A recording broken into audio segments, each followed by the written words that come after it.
many many subsets. Like artificial intelligence is the, what can I say? Is the universal set. So within those universal set, we have a few subsets.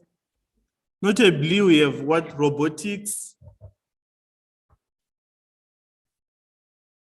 We have robotics, we have vision, we have planning. You can use artificial intelligence for planning.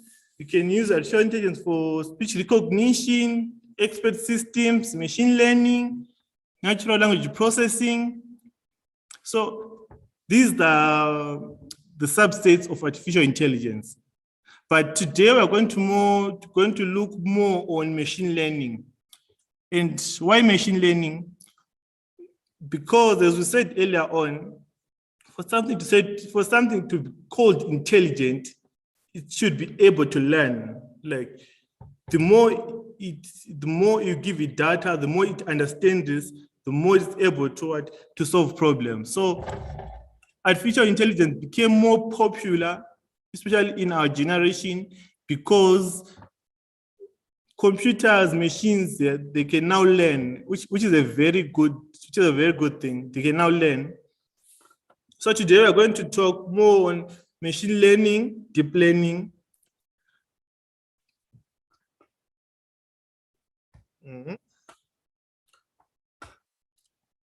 So machine learning it also started back then in 1957s, but then by then there were a few problems. One of the problems is they didn't have the computational power required for machine learning. That's one thing. They didn't have the computers, the technology that we now have today, they didn't have it. And they also didn't have the data so that they can actually train their models, their agents. They didn't have all those things. So basically, with time, machine learning research started to fade away because these people were not equipped enough. Back then, in the 70s and 80s, they were not well equipped enough. And you have to understand also, back then, machine learning was only for governments, institutions, and companies which were very, very funded. So for small governments, small companies, they couldn't afford to have machine learning, yet alone individuals. Back then, individuals didn't have the exposure for machine learning. They didn't have exposure to artificial intelligence. So with time around 1990 to 1999, that's when they decided to have very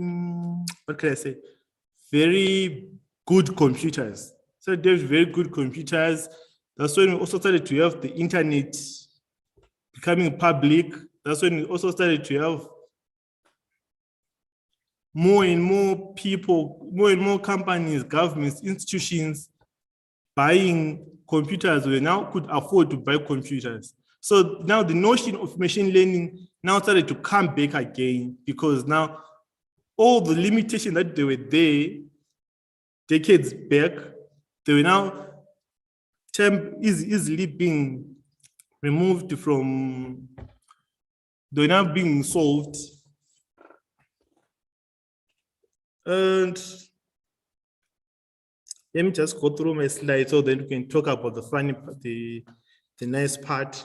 So that was machine learning in the 90s. And in the early 2000s, people started to gather information, to gather data per se, to gather data. That's why you started to see things like Facebook coming around in 2005. We now had Facebook. People are now starting to share images, sharing text messages, companies storing their information, the records on computers. So what that created is it created data. Now we had the data, because we said back then they didn't have the computational power, they didn't have the data. But now come to early 2000s, they now had the data, and they also now had what? The computation power. And more companies, more funding was now being put towards machine learning. And in the 2010s, which is the last decade back, started having big companies like Google, Facebook, putting more money, putting more resources towards machine learning, and even educational institutions started to have more people enrolling for computer science, machine learning programs, which actually helped us to make a very big step from what we were decades ago. So now, the last decade, I can say the last 2 decades, that's when machine learning really started to gain momentum again for the second time.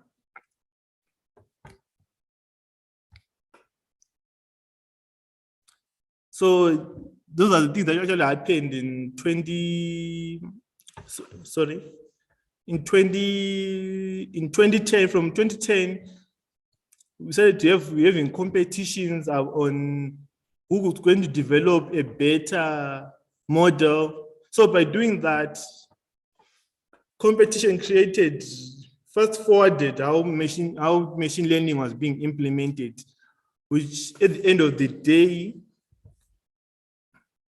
where more people actually started to take recognition of machine learning.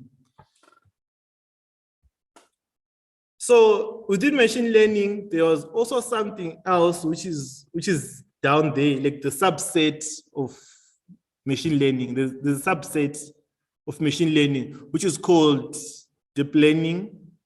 We're also going to talk about that also on this presentation, which is really something of big interest. I mean, it's the buzzing word right now. We all know things like ChatGPT. Personally, I use Buddy. I love Buddy. We all know of all the filters and everything that is going on is actually being backed up by deep learning. In this, I think this is even why now even people from other fields of study, not only computer scientists, but now we have people from all sorts of academic life coming together to work on machine learning. Machine learning is because of deep learning, because all the limitations that they thought we had, deep learning came and solved most of the problems. And I'm going to be talking more, as I said, on machine learning and deep learning today, and try to create an environment that I know most of our colleagues that are not really from the tech space, so they might feel like AI, machine learning, deep learning is only for the tech people. But no, it's not for the tech people alone. Just recently, I've been reading on natural language processing. Then it turns out the people making contribution to that line of study are people from the linguistic departments, which makes sense, but they're actually helping the tech people to understand more of the language, how the language is built around. Yeah, so from wherever space you are, you can be part of machine learning, you can be part of AI, you can be part of deep learning. And guys, it's something that is very doable. It's something that is very doable.